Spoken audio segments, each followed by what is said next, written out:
Halo sahabat militer magazines. Negara China menyatakan kapal patroli China berhak untuk memasuki perairan yang menjadi yurisdiksinya. Pernyataan tersebut merupakan tanggapan atas laporan Indonesia bahwa kapal penjaga pantai China telah memasuki zona ekonomi eksklusif Indonesia. Juru bicara Kementerian Luar Negeri China, Wang Wenbin, menyatakan hak dan kepentingan China di perairan yang relevan di Laut China Selatan sudah jelas. Partai Komunis China atau PKC melalui medianya The Global Times menyatakan siap berperang melawan negara-negara ASEAN dan negara lain yang terlibat sengketa wilayah dengan Beijing. Selain siap berperang, partai itu juga sesumbar akan memenangkan perang, bahkan jika melawan Amerika Serikat sekalipun. Retorika berbahaya diterbitkan pada tanggal 11 September atau menjelang latihan perang besar-besaran Amerika di Guam, pulau kecil di Pasifik yang jadi basis pesawat-pesawat pembom nuklir Amerika. Latihan perang Amerika itu sudah dimulai 14 September dan akan berlangsung hingga 25 September mendatang. Sementara itu, Kepala Badan Keamanan Laut atau Bakamla RI, Laksamana Madya Aan Kurnia, mengungkapkan kapal patroli China memasuki ZEE di 200 mil lepas pantai Kepulauan Natuna Utara pada hari Sabtu 12 September 2020 dan menyingkir pada hari Senin 14 September setelah dilakukan komunikasi radio. Di bawah hukum internasional, kapal asing diizinkan melalui ZEE suatu negara, tetapi Aan menyebut kapal tersebut terlalu lama berada di ZEE Indonesia. Karena yang ini mengapung lalu berputar-putar, kami menjadi curiga. Kami mendekatinya dan mengetahui bahwa itu adalah kapal penjaga pantai China, katanya seperti yang dilansir Reuters. Seraya menambahkan Angkatan Laut dan Penjaga Pantai akan meningkatkan operasi di perairan itu.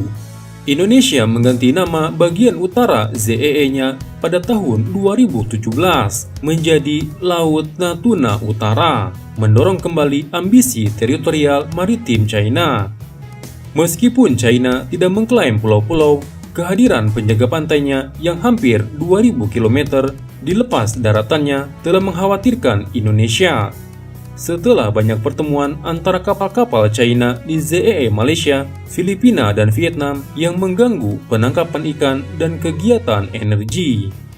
Coast Guard China sering beroperasi di samping kapal penangkap ikan yang digambarkan oleh para ahli sebagai milisi yang didukung negara.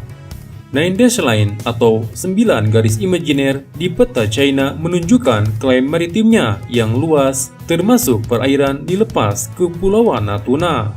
Panel Arbitrase Internasional pada 2016 membatalkan garis tersebut. Juru bicara Kementerian Luar Negeri Indonesia, Teguh Faizasyah, menegaskan kembali bahwa Jakarta tidak mengakui garis tersebut. Kapal induk bertenaga nuklir USS Ronald Reagan dan kapal serbu USS Amerika bergabung dengan kapal perang amfibi USS New Orleans dan USS Germantown dalam latihan perang yang berpusat di fasilitas Angkatan Laut dan Angkatan Udara Utama Guam. Manuver militer besar-besaran yang diberi nama Valiant Shield ini juga melibatkan 100 pesawat dan sekitar 11.000 tentara. Armada Pasifik Amerika Serikat dalam sebuah pernyataan mengatakan latihan perang Valiant Shield mencakup operasi darat, laut, dan udara yang terkoordinasi di sekitar Pulau Pasifik Tengah dan meluas melalui rantai Pulau Marianas. The Global Times dalam editorialnya mendesak rakyat China untuk bersiap menghadapi potensi perang. Editorial itu berbunyi, kami memiliki sengketa teritorial dengan beberapa negara tetangga yang dihasut oleh Amerika Serikat untuk menghadapi China.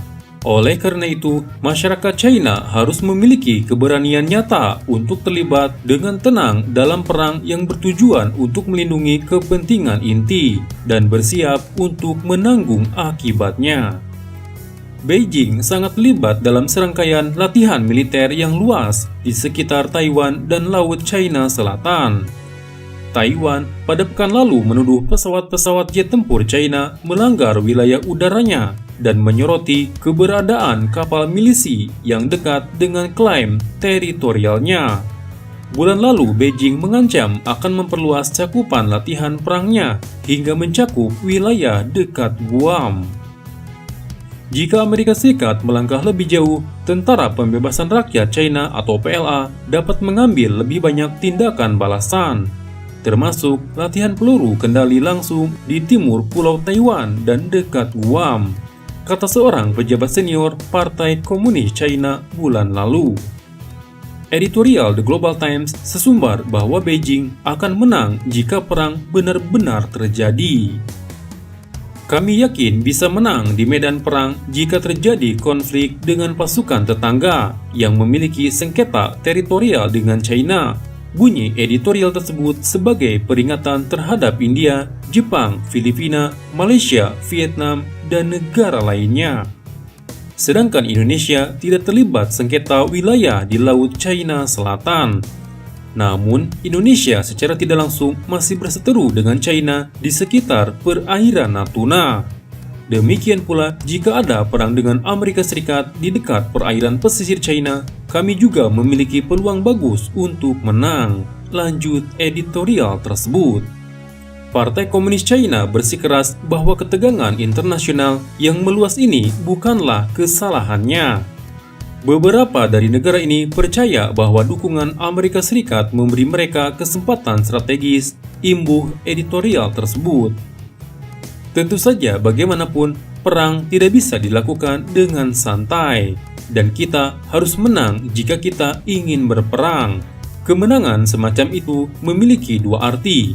Yang pertama, berarti mengalahkan lawan di medan perang, dan yang kedua itu harus dibenarkan secara moral. Akan tetapi, editorial yang berbicara keras membuat satu konsesi utama, yakni Beijing berisiko terisolasi secara internasional. Jika kita menang di medan perang dengan mengorbankan moralitas internasional kita mungkin keliru membantu Amerika Serikat membangun aliansi anti-China yang lebih menantang posisi strategis kita. Lanjut editorial tersebut.